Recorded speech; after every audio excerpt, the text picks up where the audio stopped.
Eu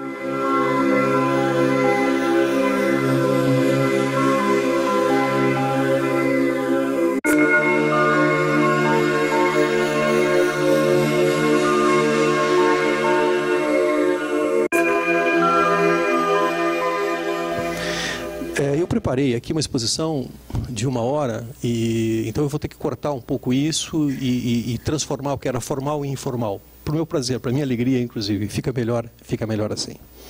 Os senhores todos vão de concordar comigo que nós estamos vivendo tempos muito difíceis no nosso país.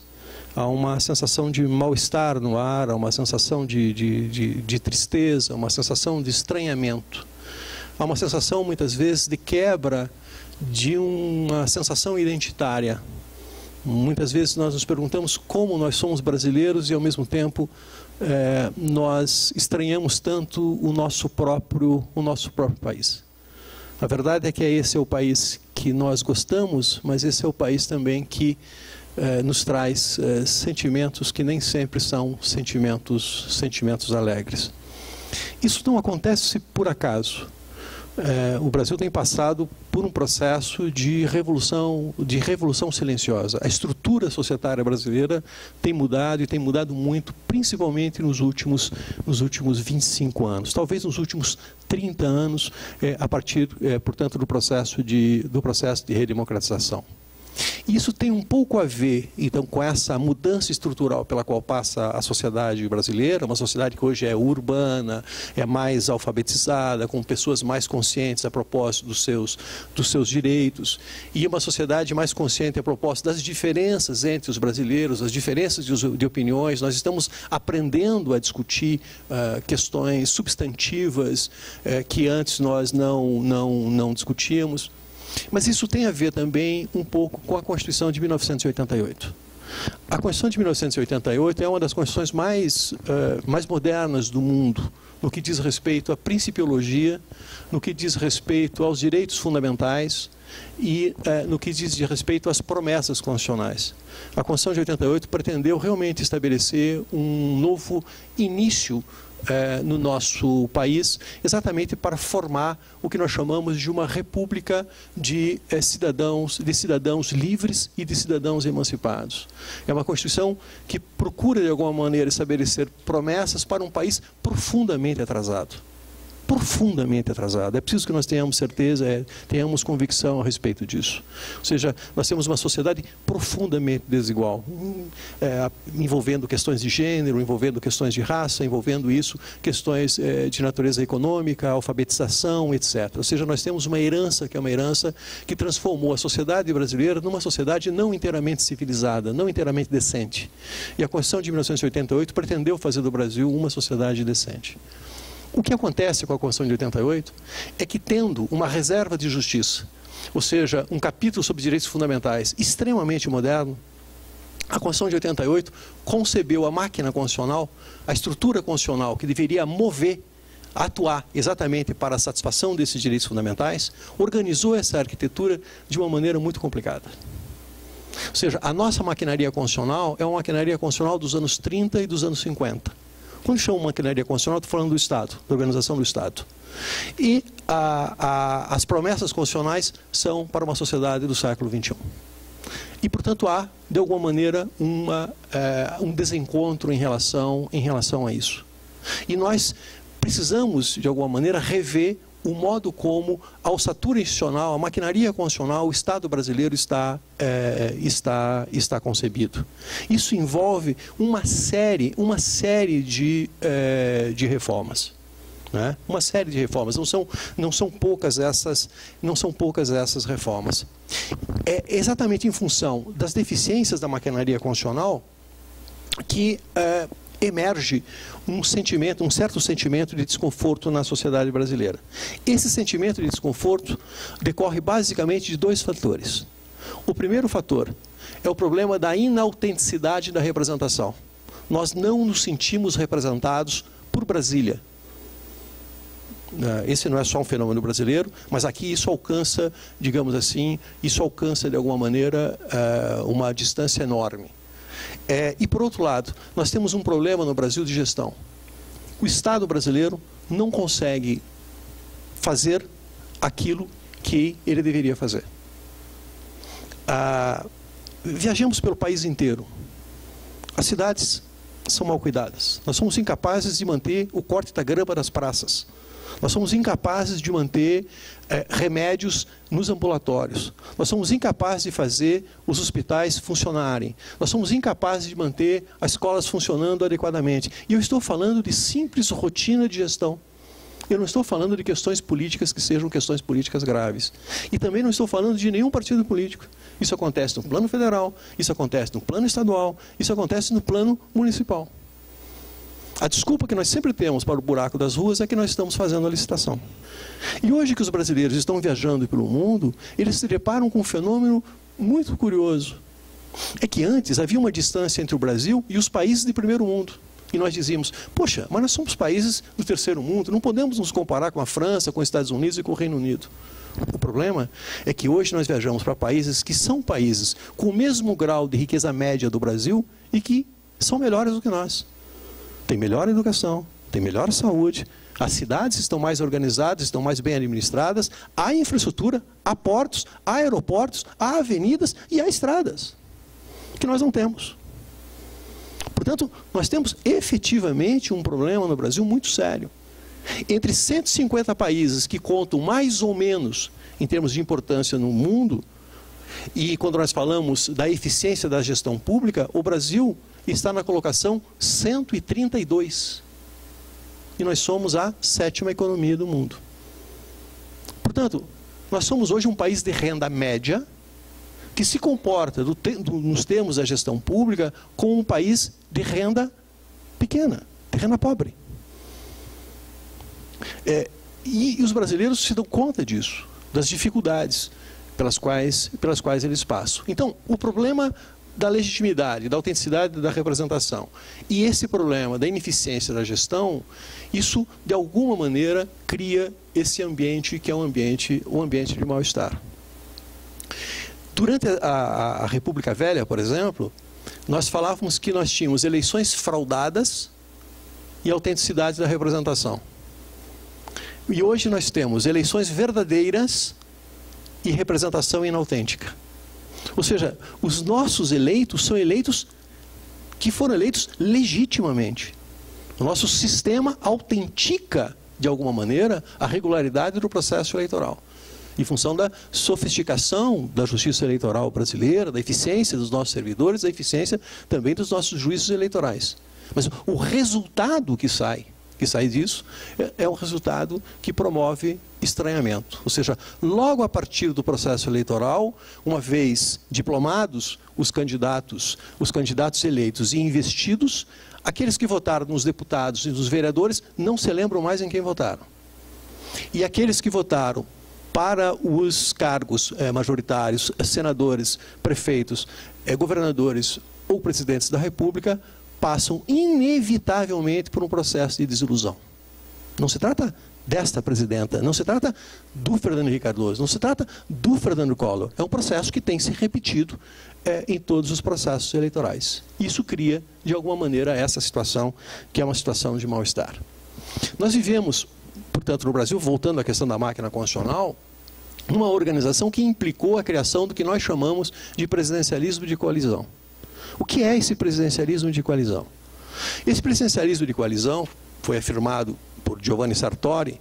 Esse Giovanni Sartori, que é um cientista político, um constitucionalismo italiano, chegou a afirmar que o Brasil e a Itália tinham os dois piores sistemas eleitorais e políticos do mundo. Ele chegou a afirmar que esse sistema não poderia funcionar. E mais tarde, teóricos como Limonge, por exemplo, Oscar Vilhena, demonstraram que no Brasil funciona. Ou seja, no Brasil, o presidencialismo de coalizão tem permitido a governabilidade. E é curioso a gente falar de presidencialismo de coalizão, porque a coalizão é típica do parlamentarismo. Portanto, nós temos um presidencialismo no Brasil que opera à moda parlamentarista. O modelo como nós atuamos hoje, de alguma maneira, poderia lembrar o que acontece na Alemanha. Em relação aos defeitos da Alemanha, evidentemente, não em relação às virtudes do sistema alemão. Funciona, mas funciona com um custo que é um custo altíssimo. Eu tenho brincado que o sistema brasileiro é um sistema que lembra, para aqueles da minha geração, um velho Maverick. Faz 1 quilômetro com 1 litro de gasolina. O custo é altíssimo. Porque o presidente da República precisa, em função de um sistema partidário fragmentado, em função de uma fidelidade partidária que não é uma fidelidade partidária firme, em função, de alguma maneira, do modelo eleitoral que nós temos, a presidente da República precisa, a todo tempo, buscar apoio dos parlamentares, não através dos partidos, mas individualmente. E operando, portanto, a maquinaria, a caixa de ferramentas que está à sua disposição. Qual é a caixa de ferramentas que está à sua disposição? 40 mil cargos na administração pública, quando nós contamos com as estatais. Na Alemanha, por exemplo, é 10 vezes menos. Nos Estados Unidos são 20 vezes menos. Ou então, através do modelo das emendas parlamentares. Agora criaram a emenda que vincula a presidência da República para evitar isso, o orçamento impositivo em relação às emendas, mas curiosamente só em relação às emendas dos parlamentares. Ou então, em virtude do contingenciamento do orçamento e do descontingenciamento conforme a situação. Ou ainda, esse passeio entre o Poder Executivo e o Poder Legislativo. O Brasil é o único país presidencialista do mundo em que o parlamentar vai ser ministro sem perder o seu mandato. E, portanto, ele passeia para o Poder Executivo e, quando há votação importante, ele pede a sua exoneração, assume o secretário executivo do Ministério, ele vai para a Câmara, para o Senado, ele vota, no dia seguinte ele é nomeado e reassume o Ministério. Essa é a caixa de ferramentas. E nem digo que há uma maldade daquele que está conduzindo a nação, que, de alguma maneira, ele precisa fazer essas coisas para conseguir, de alguma sorte, alguma governabilidade. Portanto, o que nós precisamos, de alguma maneira, é rever uma série de coisas. Uma série de coisas precisam ser revistas. Por exemplo, no Poder Executivo, no âmbito do Poder Executivo, diminuição dos cargos em comissão. Ao mesmo tempo, agências reguladoras que sejam agências reguladoras independentes. Por exemplo, estabelecer restrições à hipótese de contingenciamento nos orçamentos. Vocês dirão, o que isso tem a ver com reforma política? Tem tudo a ver com a reforma política.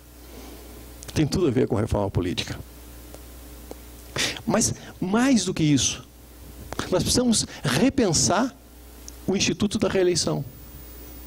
Da maneira como a reeleição funciona hoje no Brasil, nós produzimos uma série de consequências que são consequências não desejadas. Um exemplo disso, nós estamos hoje discutindo a forma de indicação dos ministros do Supremo Tribunal Federal, porque muitos afirmam que durante os governos do PT nós teremos um número de ministros que é um número exagerado, e nunca aconteceu isso na história do Brasil. Mas o problema não está na forma de indicação do ministro Supremo. O problema está no problema da reeleição. Portanto, ou nós acabamos com a reeleição, ou nós admitimos a reeleição com desincompatibilização. Vivemos uma crise hoje, que é uma crise econômica, em função dos gastos que foram realizados no ano passado. Em função de erros da política econômica, já admitidos, evidentemente, pelo governo federal, portanto não estou aqui a acusar o governo federal, mas ao mesmo tempo em função dos gastos que foram feitos no ano passado. Portanto, esse modelo, de alguma maneira, precisa ser repensado. Então, nós precisamos mexer no presidencialismo. E eu acho que o melhor é oficializar a coalizão, mas transformar a coalizão em verdadeira coalizão partidária, programática. Não da maneira como hoje ela está funcionando.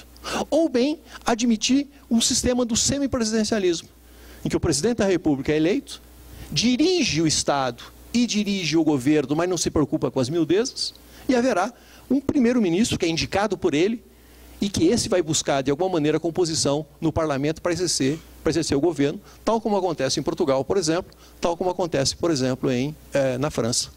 Me parece que para o Brasil esse é um modelo mais adequado. E por que é um modelo mais adequado? Porque não fica engessado o Poder Executivo.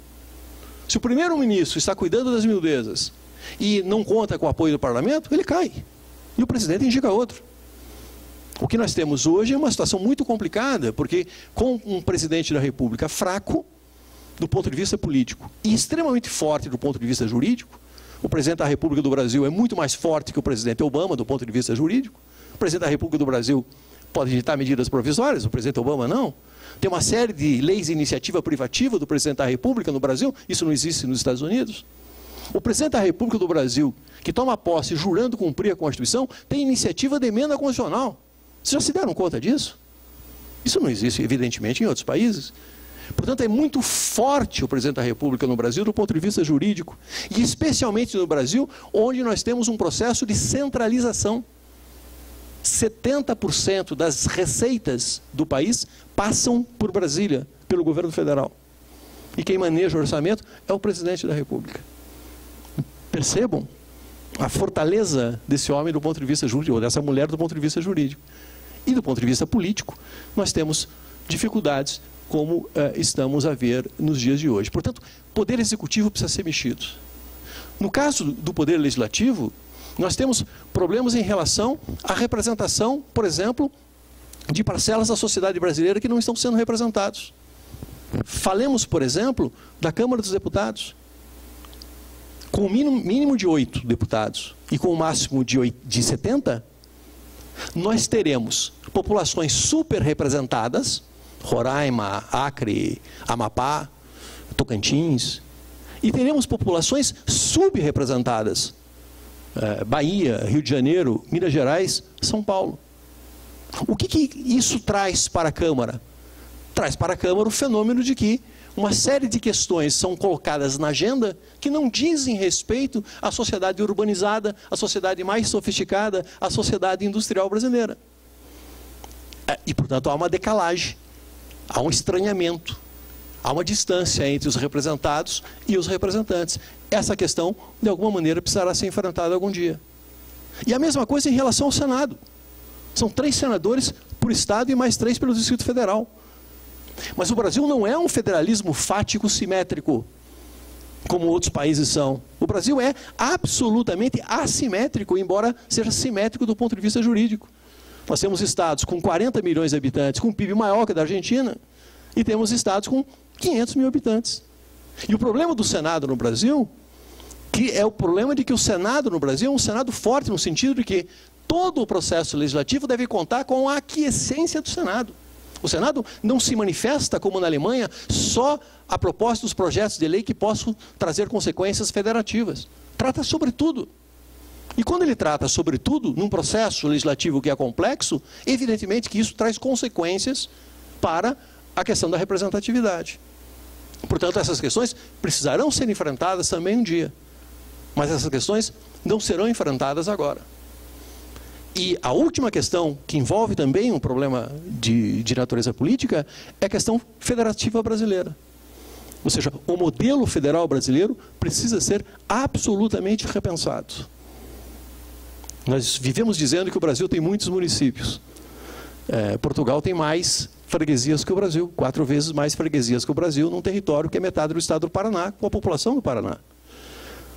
A Alemanha, o Kepping tem uma ligação com a Alemanha. Na Alemanha, Kepping sabe que são mais de 20 mil municípios. Na França são mais de 30 mil, que se congregam, portanto, em unidades que são unidades intermediárias. Nos Estados Unidos, nós temos vários municípios que se congregam em condados. É impossível você gerir uma cidade com 11 milhões de habitantes. Aliás, é impossível gerir uma cidade com 2 milhões de habitantes, como acontece, por exemplo, com Curitiba. Você extrai o tributo de um determinado bairro, vai para a sede central da prefeitura, e depois na sede central da prefeitura é redistribuído aleatoriamente. E aquela pessoa que paga no bairro o IPTU diz, mas por que eu pago IPTU e eu não tenho asfalto na minha rua, eu não tenho crédito na minha rua? Esse modelo vai ter que ser, de alguma maneira, revista. O problema do Brasil não é o grande número de municípios, é o regime jurídico dos municípios, que é caro, extremamente caro, e ao mesmo tempo um regime que é um regime único. O Brasil é um país com uma assimetria entre os municípios e uma simetria jurídica. O município de Nova Tebas tem o mesmo regime jurídico do município de São Paulo. Isso não existe nos outros países. Tem municípios de primeira categoria, de segunda categoria, de terceira categoria, com uma distinção de autonomia. Isso precisará ser revisto. Mas isso não será revisto agora. Isso mais à frente nós temos que enfrentar para melhorar a máquina constitucional brasileira que não está funcionando devidamente.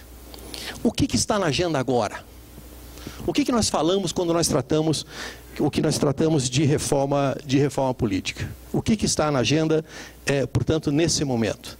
O que está na agenda nesse momento, basicamente, é uma discussão sobre o financiamento das eleições, o sistema partidário e o sistema eleitoral. É basicamente isso que está na agenda. E essas questões precisam, de alguma maneira, ser mudadas. Esse, portanto, é um bom começo de discussão. E para que nós precisamos operar uma mudança no sistema partidário, no sistema de financiamento das eleições e no sistema eleitoral? Basicamente para 3 finalidades.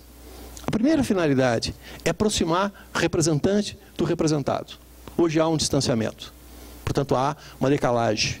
Hoje, Brasília, muitos dizem, não nos representa. Há, portanto, essa questão. Quando nós vemos os debates no parlamento, nós nos perguntamos, mas que país é esse? Por que estão discutindo isso se o problema que nós temos hoje é o problema da mãe com a creche? É o problema do cidadão com o hospital? É o problema do saneamento básico? É o problema da... Em síntese, são problemas do cotidiano que não são, muitas vezes, tratados. Então, essa é a primeira razão. A segunda razão é diminuir o custo das campanhas eleitorais. As campanhas eleitorais no Brasil são absurdamente caras. Absurdamente caras. Nós já sabíamos disso, e eu tive a questão de 2 ou 3 anos, um dado concreto que me deu essa demonstração. Um querido amigo, que foi meu aluno, acho que foi colega do Guilherme, o Rodrigo Borron, foi candidato a prefeito de Joinville, uma cidade de 500 mil habitantes. E ele trouxe para Joinville, para uma consultoria dele, aquele que foi o responsável pela campanha eletrônica digital do Obama. E ele ficou estarrecido tendo trazido esse expert americano com o valor que ele cobrou pela consultoria. Um valor que certamente não seria jamais aceito pelos nossos consultores e especialmente pelos nossos marqueteiros do Brasil. Quer dizer, um valor ínfimo comparado mesmo em dólar, comparado com aqueles valores que nós praticamos entre nós. E, portanto, a diminuição do custo das campanhas eleitorais é uma coisa que é extremamente importante, e mais do que isso, é preciso, de alguma maneira, regular e disciplinar, mas de uma maneira realista, não de uma maneira ingênua, as relações entre o capital, o dinheiro e o processo eleitoral. Né? É preciso um pouco isso também. Aqui, uma soma de Hobbes com Rousseau é importante. Nós temos que acreditar na bondade humana, mas precisamos saber que os homens não são só a bondade, os homens não são só anjos, os homens são também demônios, e, portanto, é preciso ter regras que sejam regras que levem em conta a possibilidade das pessoas cometerem barbaridades, cometerem ilícitos. E a terceira questão diz respeito à produção de uma maioria capaz de dar estabilidade ao processo governamental.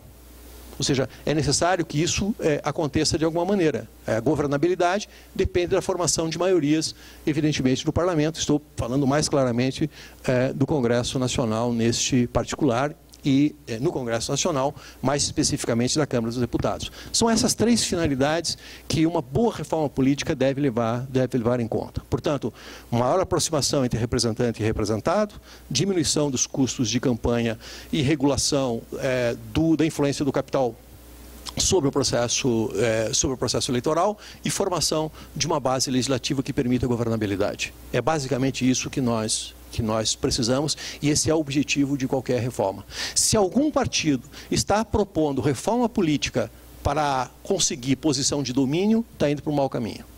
Se algum partido está propondo reforma política só como pretexto para conseguir alguma coisa, não está participando adequadamente do debate. E, portanto, nós precisamos denunciar isso. Esses são, basicamente, os objetivos de uma boa reforma, política. E quais são, portanto, as questões que estão sendo apresentadas agora? E qual é o método que nós vamos utilizar? A primeira tese. nós precisamos de uma Constituinte exclusiva. Não, nós não precisamos de uma Constituinte exclusiva. Absolutamente não precisamos. Aliás, é tudo que nós não precisamos. Em primeiro lugar, porque nós temos uma Constituição que, do ponto de vista dos direitos fundamentais, tem avanços e nós não podemos perder isso. Segundo, porque uma reforma política como essa é uma reforma política que deve necessariamente tomar tempo e deve ser feita step by step. E terceiro, porque uma Constituinte exclusiva e um plebiscito não são os melhores meios para discutir questões altamente complexas como são essas. Um plebiscito, por exemplo, é um sistema binário, em que se dirá sim ou não.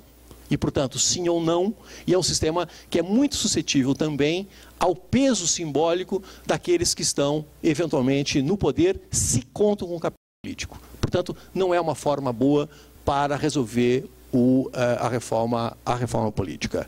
Portanto, essa é um caminho que eu acho que não é o caminho mais adequado. O segundo caminho é o caminho do experimentalismo. Vamos criar institutos novos, vamos fugir do eurocentrismo, nós somos capazes de criar novas coisas. Aqui você sabe o que pode dar. Dizem que o arame farpado é o resultado de uma cruza da cobra com o porco-espinho.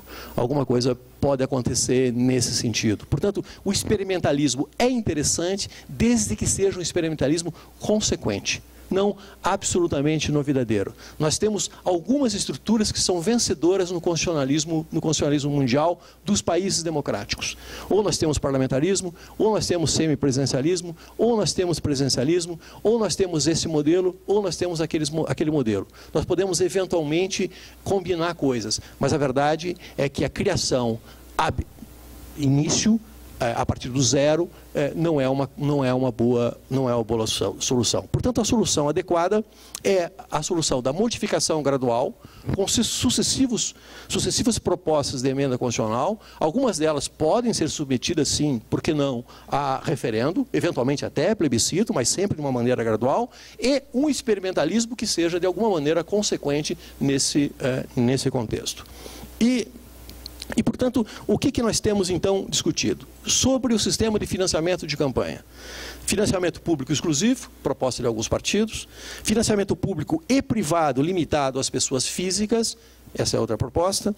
Financiamento público e privado com empresas, pessoas jurídicas, mas com limites estabelecidos e doação apenas a um partido ou a um candidato. Essa é uma outra proposta. Financiamento exclusivamente público ou público e privado, conforme a orientação do próprio partido, na linha do que contempla a PEC 352. Portanto, essas são as várias alternativas que estão situadas no campo de discussão nesse momento. Mais tarde eu retomo para falar a respeito delas. Em relação ao sistema partidário, nós temos a discussão, a proposta da reintrodução no sistema brasileiro da cláusula de barreira, o fim das coligações proporcionais ou estabelecimento de coligações que sejam coligações duradouras, por todo o mandato, implicando a criação do que nós chamamos de federação de partidos na linha do que contempla a PEC também 352. E, por fim, um processo de fidelidade partidária que seja mais exigente e mais robusto do que está sendo praticado nesse momento. É isso que está na mesa a respeito do sistema partidário. Em relação ao sistema eleitoral, aqui o dissenso, então, fica ainda maior. Nós temos a proposta do distritão, que é a cúpula do PMDB, não propriamente o PMDB, mas a cúpula do PMDB está defendendo o distritão. Portanto, um sistema majoritário puro na circunscrição eleitoral que se transforma num distritão. Aqueles deputados que são aqueles candidatos mais votados, por ordem de votação, até o limite das cadeiras do distrito, serão aqueles eleitos. Isso traz implicações para os partidos, isso traz também implicações para o curso das campanhas, como nós veremos adiante.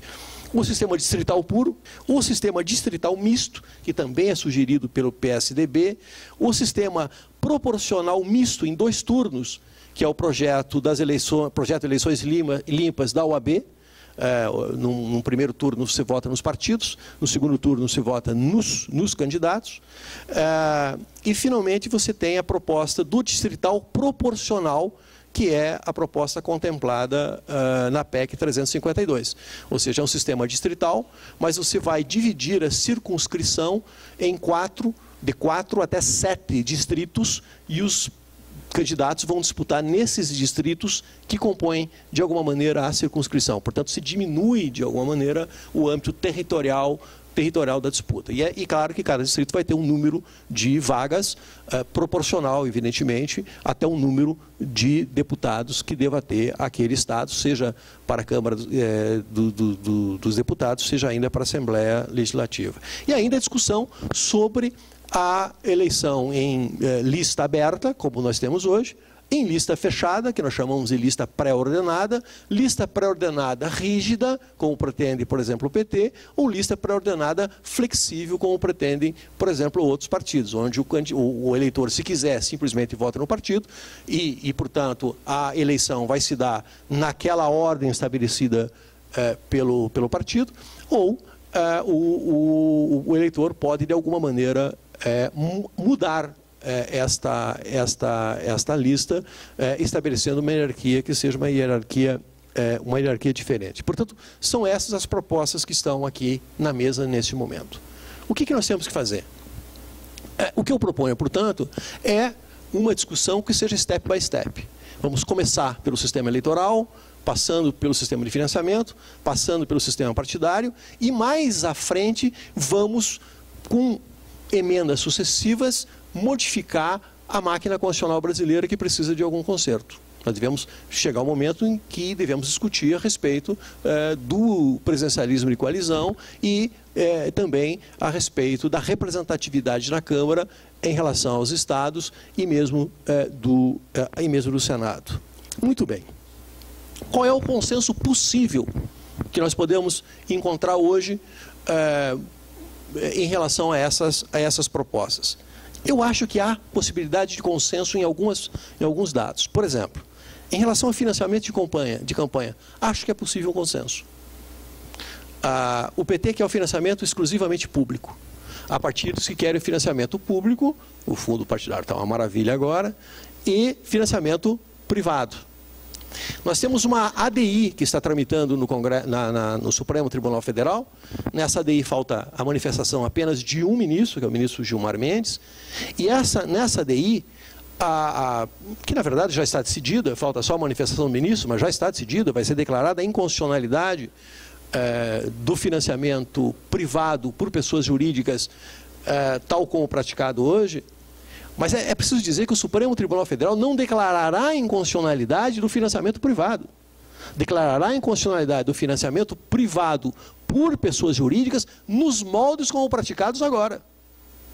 Ou seja, o Congresso pode restabelecer depois o financiamento privado, inclusive por meio de pessoas jurídicas, desde que seja estabelecido pelo legislador um limite e, ao mesmo tempo, que não possa a empresa financiar candidatos diferentes e nem partidos diferentes.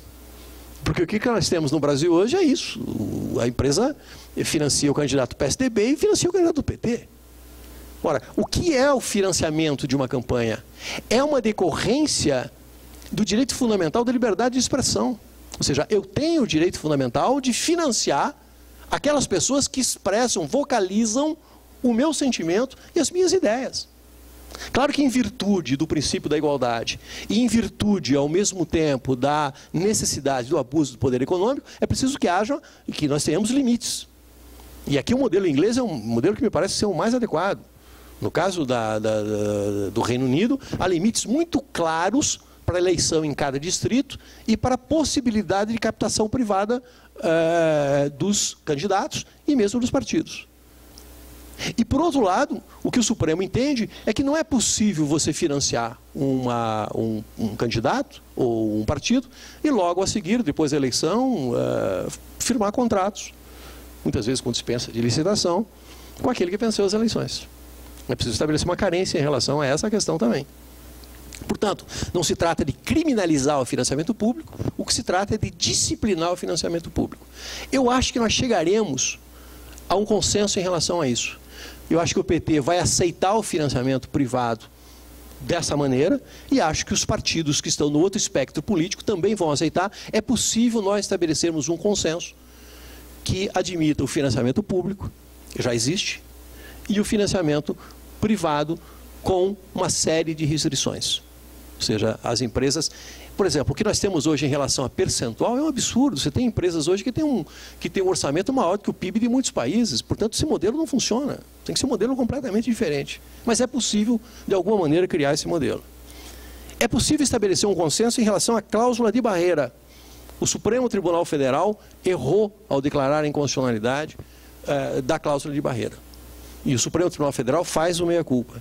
E os próprios parlamentares hoje fazem o meia-culpa porque foram os parlamentares a pedir ao Supremo Tribunal Federal que o Supremo declarasse a inconstitucionalidade exatamente da lei que introduziu a cláusula de barreira. E, portanto, eu acho que há, de alguma maneira, um consenso em relação a isso, com o restabelecimento da distinção entre criação, que é livre, de partidos políticos, e o funcionamento dos partidos políticos, especialmente o acesso ao fundo partidário e o acesso ao tempo de televisão e a outras vantagens, a gabinetes, liderança, a outras vantagens que os partidos com representação no Congresso Nacional possuem. Há um consenso em relação à fidelidade. Nós temos a decisão do TSE, depois a decisão do Supremo Tribunal Federal, que estabeleceu um novo regime da fidelidade. Foi definido que o mandato hoje, o mandato pertence de alguma maneira ao partido e não ao deputado, portanto, ao agente político, mas o número de exceções que foram sendo criados pela jurisprudência é tão grande que hoje é muito difícil você recuperar o mandato de alguém que tenha saído, porque ele vai, de alguma maneira, argumentar com a existência de justa causa e assim por diante. E, portanto, é preciso... e ainda há a hipótese da criação dos partidos. Nós criamos no Brasil hoje uma máquina de criação de partidos. Se alguém quiser aprender alguma coisa sobre isso, por favor, telefone para o Kassab. É impressionante o que ele consegue fazer. E é claro que isso tem que ser, de alguma maneira, porque não são partidos autênticos, são partidos criados para uma circunstância. Portanto, a ideia de que você possa sair de um partido para criar outro, me parece que é uma má ideia. Você deve sair de um partido para, se houver uma justa causa estritamente considerada, ou na circunstância de incorporação ou de fusão, mas não para a criação de um novo partido. Mas eu acho que é possível construir esse consenso. E, ao mesmo tempo, haverá um consenso em relação ao fim das coligações proporcionais. Então, acho que isso vai haver um consenso em relação a isso. Ou bem, nós acabamos com as coligações proporcionais, ou bem, nós vamos criar as coligações que sejam permanentes. Não serão coligações eleitorais, serão coligações para todo o exercício do mandato, contemplando, portanto, o que nós temos chamado de federação de partidos. Esses são os consensos possíveis. O maior problema diz respeito ao sistema eleitoral. Aqui está o maior problema. Eu tenho, por exemplo, o sistema dos meus sonhos. Qual seria o sistema dos meus sonhos? Para mim, o modelo envolve o semipresidencialismo, uma coalizão programática, reeleição com desincompatibilização ou seu fim, financiamento de campanha público e privado com limites, como acontece no Reino Unido, não como acontece nos Estados Unidos. Os Estados Unidos está se transformando numa plutocracia, está deixando de ser uma democracia por conta do dinheiro e por conta de uma decisão equivocada da Suprema Corte Americana também. Cláusula de barreira com proibição de coligações das eleições proporcionais. Sistema eleitoral distrital puro com 2 turnos, como na França, e com paridade de gênero, entre homens e mulheres, como acontece na França, ou misto, como acontece na Alemanha, metade das vagas sistema distrital, metade das vagas sistema proporcional, portanto com o eleitor votando 2 vezes, sendo eleição proporcional em lista fechada, o que exige a democratização do partido, ou pré-ordenada flexível, podendo o eleitor alterar a ordem pré-estabelecida. Esse seria de alguma maneira o meu sonho. É possível nós chegarmos a isso? Não, porque eu já disse para vocês que a questão do Poder Executivo está fora da agenda, está fora da discussão neste momento. O que é possível construir a partir de agora? É possível construir alguma coisa aperfeiçoando o que nós temos, step by step. Por exemplo, distritão. Eu não acho uma boa proposta. Por que eu não acho uma boa proposta? Claro que o eleitor fica com uma sensação de conforto, porque os mais votados são os eleitos. Mas isso destrói os partidos. E nós continuaremos a ter o problema do custo das campanhas eleitorais, porque é toda a circunscrição, e continuaremos a ter o problema da concorrência dos candidatos do mesmo partido entre si. Portanto, isso não resolve. Então, eu acho que o sistema do distritão não é um bom sistema. Mas nós precisamos, de alguma maneira, resolver o problema do desconforto do eleitor. O eleitor quer saber por que alguém que foi tão votado não foi eleito, em virtude do não atingimento do quociente eleitoral do partido, e por que alguém que teve 200 ou 300 votos, teve um caso de uma deputada do Acre que foi eleita com 2 votos, naquele turbilhão do Enéas, naquela época, do partido do Enéas. Portanto, esses fenômenos do tiririca, etc., os puxadores de voto, os eleitores ficam numa situação que é uma situação de desconforto, e isso nós precisamos dar uma satisfação, de alguma maneira, para o eleitor. Portanto, o distritão tem a pretensão de fazer isso, mas não me parece que seja a melhor solução. Nós não temos, no Brasil hoje, possibilidade da adoção do sistema distrital puro. Não há consenso para isso. Nem o sistema distrital puro francês, por exemplo, em 2 turnos e com paridade de gênero, que seria uma coisa fantástica. Não há possibilidade. Porque o sistema distrital tem um problema, que é o problema em relação às minorias.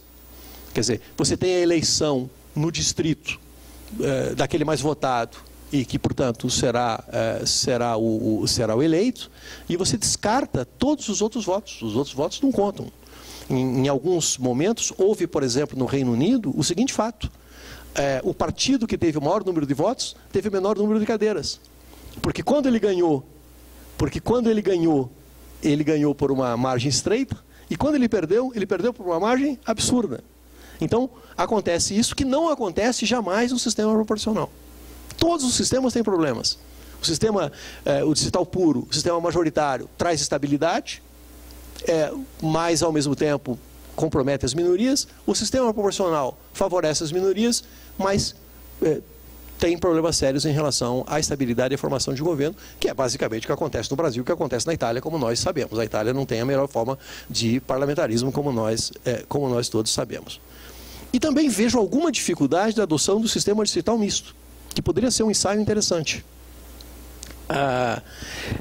Seria um ensaio interessante. Também não gosto da proposta da OAB. Proposta do sistema em 2 turnos, onde no primeiro se vota no partido e no segundo se vota no eleitor. Talvez o sistema proporcional misto seja interessante. O que é o sistema proporcional misto? É o sistema da PEC 352, onde você divide, portanto, a circunscrição em alguns distritos, de 4 a 7, conforme o número de eleitores do Estado, e você diminui, portanto, o âmbito da disputa eleitoral, diminuindo ao mesmo tempo com isso o custo da campanha política e permitindo uma maior proximidade geográfica entre o eleitor e o seu candidato. E o seu candidato. Portanto, essa pode, de alguma maneira, ser uma certa saída. Agora, uma questão que talvez mereça ser resolvida é a questão da lista aberta. Eu acho que a lista aberta é um problema. E talvez, mas a lista fechada, no caso dos partidos que nós temos no Brasil, que não são extremamente democráticos do ponto de vista interno, precisaremos democratizá-los.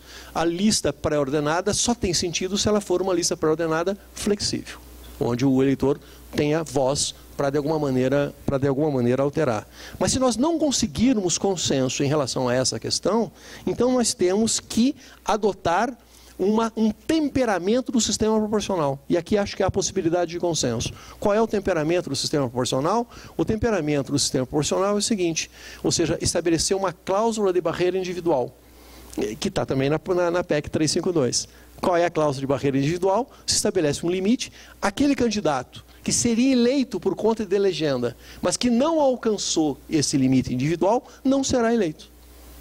Portanto, não será eleito e, portanto, essas vagas serão ocupadas exatamente por aqueles mais votados de partidos que eventualmente não alcançaram o quociente eleitoral. Então, portanto, essa é uma técnica que tempera o sistema proporcional, estabelecendo, portanto, uma barreira que é uma barreira individual. Me parece que é um experimentalismo interessante, né? Nós precisamos pensar sobre isso. E isso evita o efeito Enéas, o efeito Tiririca ou qualquer outro efeito, e isso dá uma satisfação também aos eleitores que não entendem por quê. Eu me lembro a situação que aconteceu no Paraná com Luiz Carlos Martins. Há quantos anos faz isso? Não sei.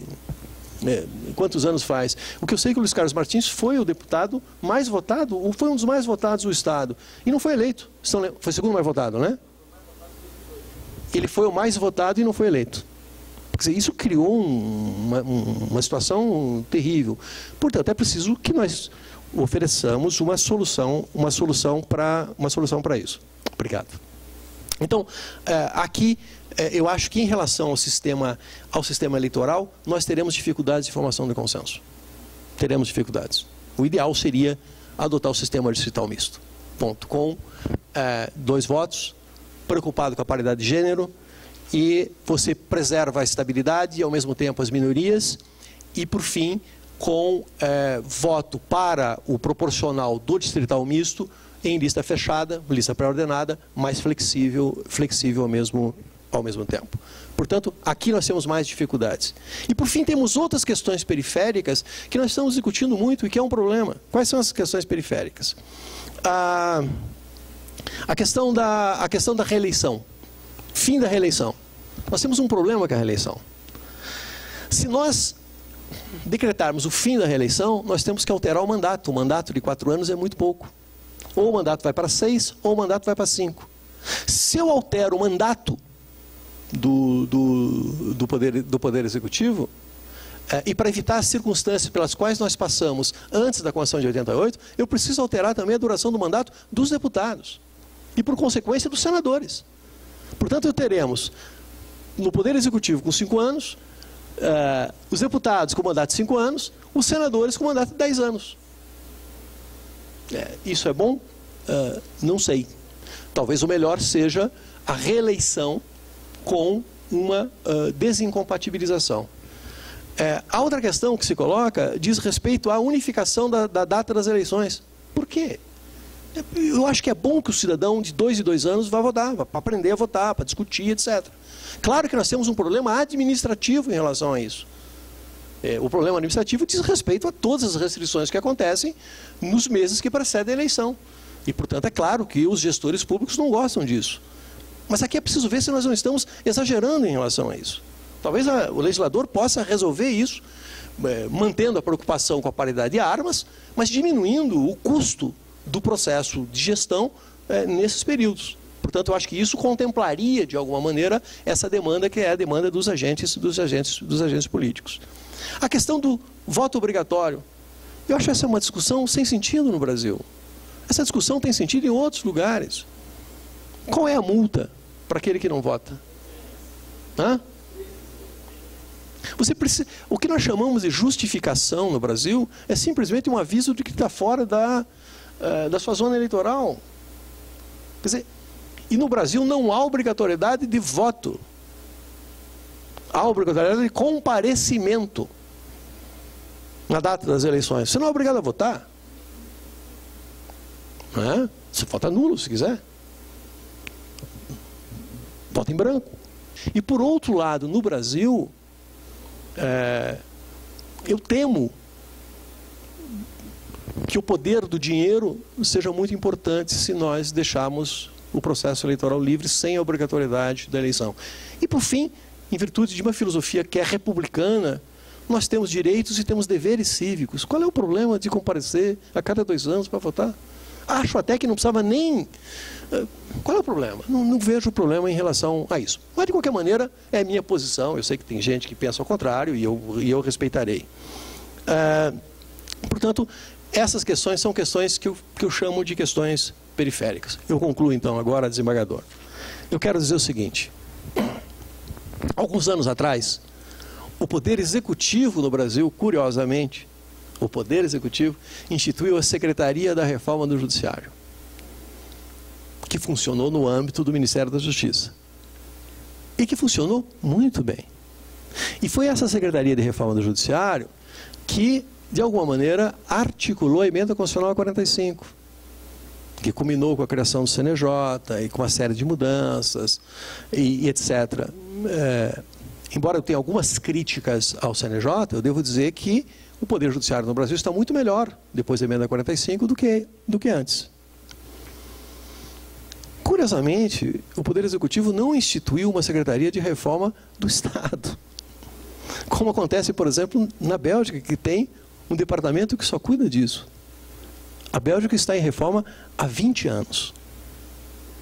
Ou na França. Nós vamos ter que fazer isso.